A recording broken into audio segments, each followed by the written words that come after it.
Hey, it's me, Destin. Welcome back to Smarter Every Day. You've heard people say it's just like riding a bike, meaning it's really easy and you can't forget how to do it, right? But I did something. I did something that damaged my mind. It happened on the streets of Amsterdam, and I got really scared, honestly. I can't ride a bike like you can anymore. Before I show you the video of what happened, I need to tell you the backstory. Like many 6-year-olds with a MacGyver mullet, I learned how to ride a bike when I was really young. I had learned a life skill and I was really proud of it. Everything changed though when my friend Barney called me 25 years later. Where I work, the welders are geniuses and they like to play jokes on the engineers. He had a challenge for me. He had built a special bicycle and he wanted me to try to ride it. He had only changed one thing. When you turn the handlebar to the left, the wheel goes to the right. When you turn it to the right, the wheel goes to the left. I thought this would be easy, so I hopped on the bike ready to demonstrate how quickly I could conquer this. And here he is, ladies and gentlemen, Mr. Destin Sandlin. First attempt riding the bicycle. All right. So the faster I go, the better. Yeah. I couldn't do it. You can see that I'm laughing, but I'm actually really frustrated. In this moment, I had a really deep revelation. My thinking was in a rut. This bike revealed a very deep truth to me. I had the knowledge of how to operate the bike, but I did not have the understanding.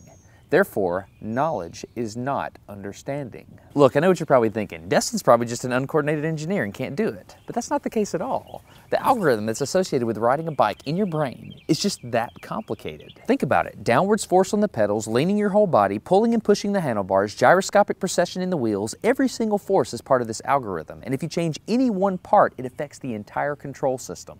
I do not make definitive statements that often, but I'm telling you right now, you cannot ride this bicycle. You might think you can, but you can't. I know this because I'm often asked to speak at universities and conferences and I take the bike with me. It's always the same. People think they're going to try some trick or they're just going to power through it. It doesn't work. Your brain cannot handle this. For instance, this guy, I offered him $200 just to ride this bike 10 feet across the stage. Everybody thought he could do it. No, you didn't understand. You didn't understand. So, this way. Okay. All right, just a second. All right, so, whenever you're ready. Yeah. Go ahead. No, you have to keep your feet on. Dude, all right, give it a go. Just give it a go. Wait. Like, you gotta start rolling at least. Go. And go. Oh, go! Alright, back up. Okay, wait. Keep your feet on the pedal. Go. Go right off.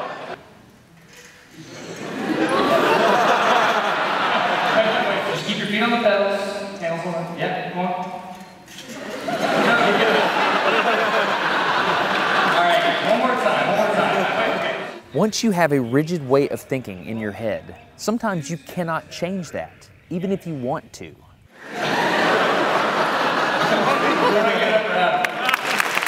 So here's what I did. It was a personal challenge. I stayed out here in this driveway and I practiced about 5 minutes every day. My neighbors made fun of me. I had many wrecks, but after 8 months, this happened. One day I couldn't ride the bike and the next day I could. It was like I could feel some kind of pathway in my brain that was now unlocked. It was really weird though. It's like there's this trail in my brain, but if I wasn't paying close enough attention to it, my brain would easily lose that neural path and jump back onto the old road it was more familiar with. Any small distractions at all, like a cell phone ringing in my pocket, would instantly throw my brain back to the old control algorithm and I would wreck. But at least I could ride it. My son is the closest person to me genetically, and he's been riding a normal bike for 3 years. That's over half his life. I wanted to know how long it would take him to learn how to ride a backwards bike, so I told him if he learned how to ride a backwards bike, he could go with me to Australia and meet a real astronaut. Are you gonna give up? No. Go ahead. This is how it starts. Look at this. This is such a big deal. Get up, you got it. Did you see his brain get it? So he, in, how many weeks have we been doing this? 2 weeks? In 2 weeks, he did something that took me 8 months to do, which demonstrates that a child has more neuroplasticity, am I even saying that right, than an adult. It's clear from this experiment that children have a much more plastic brain than adults. That's why the best time to learn a language is when you're a young child. All right, today's bike log. I can ride smooth, I can ride fast, I'm thinking the experiment is over. Okay, now I'm in Amsterdam, a city that has more bicycles than people. The question is, can I ride a normal bike now? I mean, I've spent all this time unlearning how to ride a bike. If I go back and try to ride a normal one, will my brain mess up? So I've tweeted a Smarter Everyday meetup, if you will, and I'm gonna see if somebody brings a bicycle and I'm gonna try to ride a normal bike. It's backwards, it's backwards. This was one of the most frustrating moments of my life. I had ridden a normal bike since I was 6, but in this moment, I couldn't do it anymore. I had set out to prove that I could free my brain from a cognitive bias. But at this point, I'm pretty sure that all I proved is that I could only redesignate that bias. So what you're not seeing is just a group of people here looking at me, looking at the strange American that can't ride a bike because they think I'm dumb. But I'm actually 2 levels deep into this because I've learned and unlearned. All right. After 20 minutes of making a fool out of myself, suddenly my brain clicked back into the old algorithm. I can't explain it, but it happened in a very specific moment.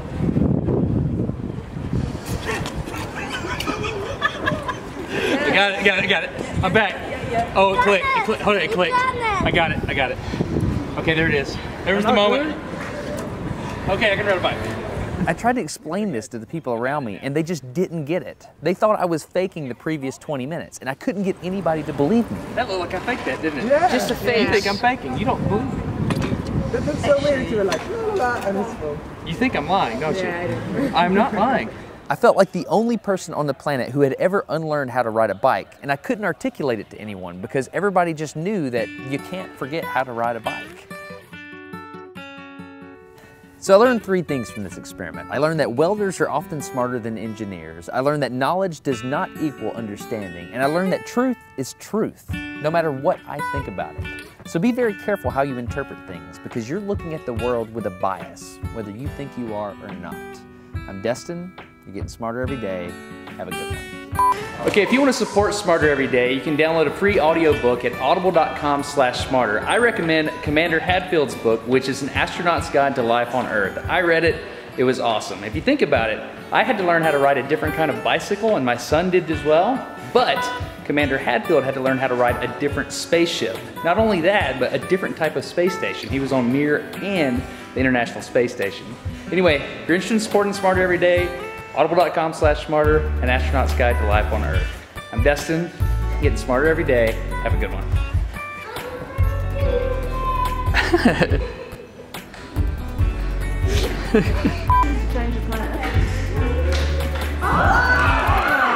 Everything's wrong. Instinctive reaction's wrong. Why don't you ride it? You just build it? I can't.